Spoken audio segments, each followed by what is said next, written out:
আমাদের প্রধানমন্ত্রী হয়ে গিয়েছেন ভাগ্যচক্রে।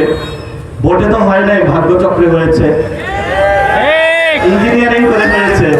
এইবার ইলেকশনে বোঝা গেছে কেউ ভোটে টাকার কাছে বিক্রি হয় নাই, সন্ত্রাসী করেছে, দুর্নীতি করেছে।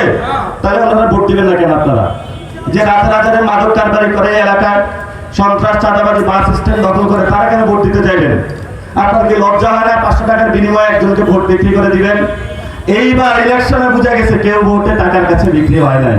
এবার হলো টাকা কামাইছে কিন্তু টাকা কাজ করে নাই, তখন যাই হলো ভোট কেন্দ্র থেকে ভোট চুরি করতে গেছে। এবার বাংলাদেশের মানুষ সব জীবন যাপন করতে শিখে গিয়েছে।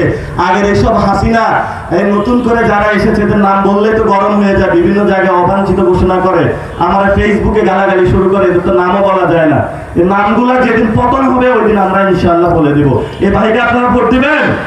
ওনার নাম হাফিজুর রহমান, লোকাল গভর্নমেন্টে মার্কাটার পরে দিবে। আপনারা ওনাকে ভোট দিবেন। এর মধ্যে যদি কোনো অপরাধ করে থাকে আমরা ওনার প্রার্থীটা ক্যান্সেল করে দেবো, আপনাদের কমিটমেন্ট দিয়ে গেলাম। যদি আরো ভালো প্রার্থী থাকে আপনারা নিয়ে আসেন, আমরা দিকে উনি বসে যাবে, উনি রাজি আছে। আমরা এখানে ভালো মানুষের একটা রাজত্ব কায়েম করতে চাই। আপনারা যে এখানে বোনেরা এসেছেন, নারীদের নিরাপত্তা আপনারা দিবেন। এই যে এখানে পুরুষরা এসেছেন, আপনি যদি সত্যিকারী পুরুষ হয়ে থাকেন, এই দামইরহাট নওগাঁতে যাতে কোনো নারী দর্শিত না হয়, এটা আপনারা কমিটমেন্টটা রাখতে পারবেন? এখানে কেউ যাতে যৌতুক নিয়ে বিয়ে না করতে পারে, এখানে যাতে কোনো কেউ মাদকের ব্যবসা করতে না পারে, এটা আপনারা নিশ্চিত করবেন এখানে যতজন আছেন সবাই মিলে। তাহলে দেখবেন আপনাদের পিছনে পুরো বাংলাদেশ ছুটবে যে চলো সবাই দামনহাটে ঘুরতে যাই, ওইখানে একটা মডেল তৈরি হয়েছে, এই মডেলটা আমরা পুরো বাংলাদেশে ছড়িয়ে দেওয়ার চেষ্টা করব। এই স্মৃতি আমরা দেখেছি, এখন আবার আলেমদেরকে জঙ্গি তকমা দেওয়ার চেষ্টা করা হচ্ছে। আমরা আপনাদেরকে হুঁশিয়ার করে দিতে চাই, বাংলাদেশে যদি কোনো মুসলমানদের উপরে আঘাত আসে, কাউকে জঙ্গি বানানোর চেষ্টা করা হয়, তাহলে 90% মুসলমান বাংলাদেশে ইনশাআল্লাহ আবার নতুন ভাবে জেগে উঠে তাদের তখ্তে তাগুত ধরে আবার তাদেরকে টান দিয়ে শেখ হাসিনার মতন বাংলাদেশে তাদের পতন ঘটাবে ইনশাআল্লাহ। প্রিয় ভাইয়েরা, শেষ কথা বলি, আমরা আজকে বিচারের দাবি নিয়ে আপনাদের এখানে এসেছি, আমরা আপনাদের কর্মসংস্থানের দাবি নিয়ে আপনাদের এখানে এসেছি, আমরা আপনাদের সংস্কারের জন্য এখানে এসেছি, আমরা ফ্যাসিবাদী ব্যবস্থার বিলোপের জন্য এসেছি, আমরা একটা নতুন রাজনৈতিক বন্দোবস্তের বাণী শোনানোর জন্য এসেছি, যেটার মধ্য দিয়ে আপনার সন্তানের ভাগ্য পরিবর্তন হবে, আপনার ভাগ্য পরিবর্তন হবে, আপনার মেয়ের ভাগ্য পরিবর্তন হবে, এই ধামইরহাট রাজশাহীবাসীর, নওগাঁবাসীর ভাগ্যের পরিবর্তন হবে। আপনারা এখানে কে কে কার্ড পেয়েছেন? আপনারা কেউ হাত তুলতে পারবেন কোন কার্ড পেয়েছেন সরকার থেকে? নাই, একটা লোক এখানে কার্ড পায় না। তাহলে সেই কার্ডগুলো কার পকেটে যায়? অবশ্যই আপনাদের উত্তরবঙ্গের সন্তান আমাদের প্রধানমন্ত্রী হয়ে গিয়েছেন ভাগ্যচক্রে। ভোটে তো হয় নাই, ভাগ্যচক্রে হয়েছে, ইঞ্জিনিয়ারিং করে হয়েছে। এই যে ভাগ্যচক্রে যিনি প্রধানমন্ত্রী হয়েছে, এই প্রধানমন্ত্রীর কি আমার বাড়ি দক্ষিণবঙ্গে, দক্ষিণবঙ্গের প্রতি আপনাদের কি কোনো বিদ্বেষ আছে? না, শেখ হাসিনার বিদ্বেষ ছিল দক্ষিণবঙ্গের প্রতি। এখন তো দেখি বর্তমান প্রধানমন্ত্রী তারেক রহমানেরও বিদ্বেষ এসে গেছে দক্ষিণবঙ্গের প্রতি।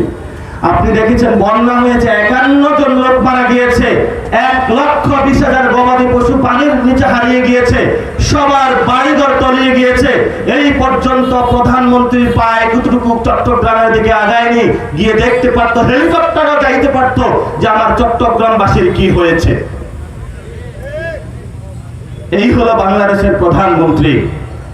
একজন ত্রাণ মন্ত্রী রয়েছেন, দুর্যোগ মন্ত্রী, উনি নিজেই একটা দুর্যোগ, উনাকেই ত্রাণ দেওয়া প্রয়োজন যে ভাই ত্রাণের টাকা নিয়ে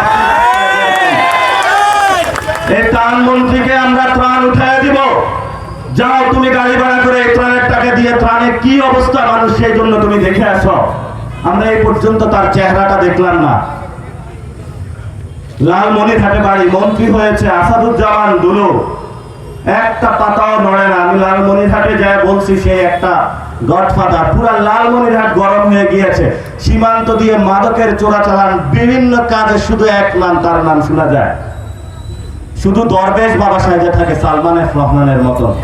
এইসব যারা মন্ত্রী এমপি নতুন করে রাতে রাজারাকে মাদকের কারবার করে, সন্ত্রাস চাঁদাবাজির দুর্নীতি করে, তাদেরকে আপনারা আগামী নির্বাচনে পরিত্যাগ করবেন, শরীয়তুল্লাহর মতন লাঠি তৈরি করবেন, তিতুমিরের মতন নতুন করে বাঁশের কেল্লা বানিয়ে আগামী লোকাল বা স্থানীয় গভর্নমেন্ট নির্বাচনে যারা ভোট কেন্দ্রের উপর হাত বসাতে আসবে তাদেরকে পিলারের সাথে বেঁধে বিচার করে পুলিশের হাতে তুলে দিতে হবে ইনশাআল্লাহ।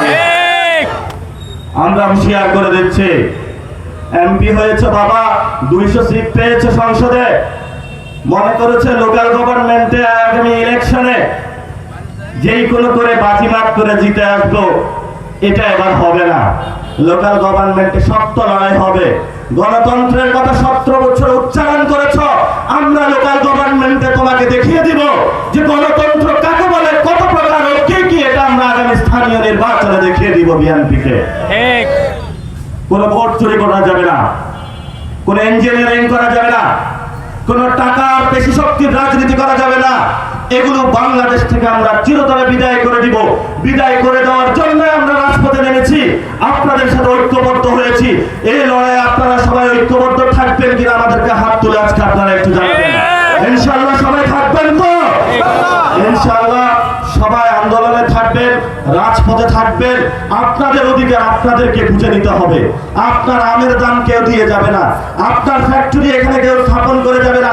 আপনি রাজপথে নামেন যে এখানে ফ্যাক্টরি স্থাপন করতে হবে, আমের সিন্ডিকেট বন্ধ করতে হবে, মাদক বন্ধ করতে হবে, গুন্ডাবাজি সন্ত্রাসী চাঁদাবাজি বন্ধ করতে দামের হাতে।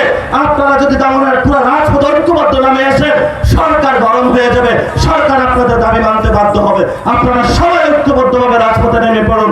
এই আন্দোলন সরকারের ঠেকানোর কোনো উপায় নাই। নিজের অধিকার নিজে বুঝে নেন, এই দাবি জানিয়ে আমরা আপনাদের সাথে আছি, এই আহ্বান জানিয়ে আমি আমার বক্তব্য শেষ করছি। বক্তব্যের আগে ভদ্রলোক কি কারণ